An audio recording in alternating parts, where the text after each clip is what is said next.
First things first, I want to preface the fact that this video is not sponsored by DJI. I realize that a lot of the reviews out there are sponsored.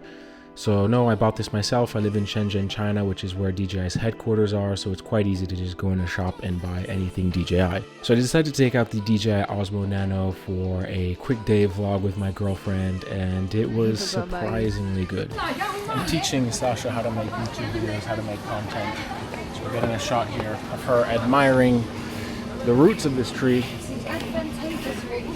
Are you gonna press record or? Oh. I got it. Okay. First thing I want to mention is that everything in this video is shot on the Osmo Nano. And let's start off by talking about exactly that, the image quality. Now, everything in this video was shot with these exact settings. I found that these ones give the best results and allow me to get the look I want in a final video. So as you can see, the camera shoots a beautiful 4K image with really pretty colors, a lot of dynamic range, which is perfect for any sort of social media content. And I think that's really what makes this camera amazing, is for social media content where you want to get unique angles really easily. I shot everything in D-Log-M, which gives me the most dynamic range and color options, but if you just use the simple free LUT from DJI, it makes your footage basically look like an iPhone, which is a really desired look, especially in the world of social media. So I think the best way to describe this camera is like a small professional iPhone. It's obviously a lot smaller than your iPhone, it's a lot lighter, it allows you to easily transfer your footage to SD cards, it's a lot more durable, and you can keep your phone free. And so this could be an amazing step if you're moving from your iPhone to an actual camera for your YouTube or social media content. But again, it frees up your phone and allows you to get a more professional look. So on top of the image being really good, the audio sounds amazing, as I can put it literally anywhere and get the most unique perspectives. I know for a fact that the dynamic range of this camera is so good.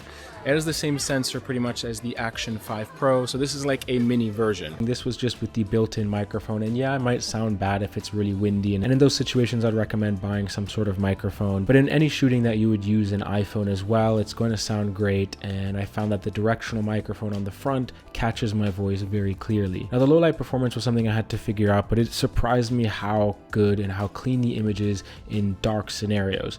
I'm used to using GoPros. I have a GoPro 13, and I took it to Vietnam not long ago, and any scene that pretty much doesn't have, really nice sunlight can introduce quite a bit of noise and make the footage look quite muddy. But this camera, because of its larger sensor, has the same sensor as the Action 5 Pro, produces an amazing image in low light.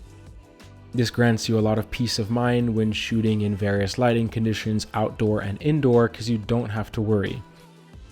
And on the topic of light, the dynamic range is so impressive. It does kind of have that iPhone HDR look, but not too strong.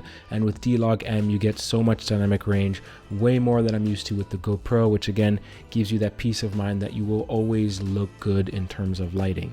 Now, the next thing, and pretty much what makes this camera stand out, is the size and weight, because basically this is a DJI Action 5 Pro, but a lot smaller and a lot more versatile in the ways you can use it. So I've used the suction mount, I've used the chest magnetic mount, which is super convenient, and just extending it on a pole because it's super light allows you to film really far away. And because of the size of just the camera that can be obviously disconnected from the screen, you can put the camera in really tiny places and get really unique angles. A large portion of today's shoot, I actually didn't even have it connected to the dock. It was just the camera itself, which is super tiny, and it makes it feel like you're filming with like a flash drive.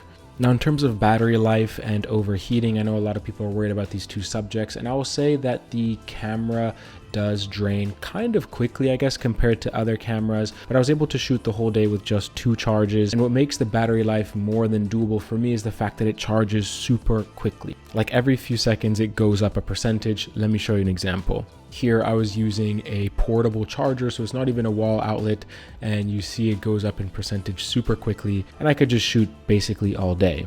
Now, in terms of overheating, if you're shooting at 24 frames per second, I really don't think you'll have an issue. And if you're just generally doing basic vlogs, I think overheating may become an issue if you have to do shots that are 20-30 minutes long, but I don't really know why you would get a camera like this for that reason. This is like a quick vlogging camera, and in that case you won't have any problems. I haven't tried in the high frame rate modes, but I've seen that you can easily get at least 10 minutes, which again is a really long time to be shooting. And if you need longer than that, then you're shooting something quite particular, and in that case get a different camera. One of my favorite features is the card transfer. I got the 64GB version because I knew I could shoot 1 hour of 4K at 24 frames per second in D-Log-M in the high bitrate. And then what I would do was just put a 256GB card inside the dock, and at any moment I could just decide to connect the camera to the dock and transfer the files over to the card, and that was a super fast process. At the end of the day, I transferred about 64GB across to the dock, and it took about 5 minutes or so. Then again, the camera would then be empty and I could shoot even more, and there was still plenty of space still on the 256GB card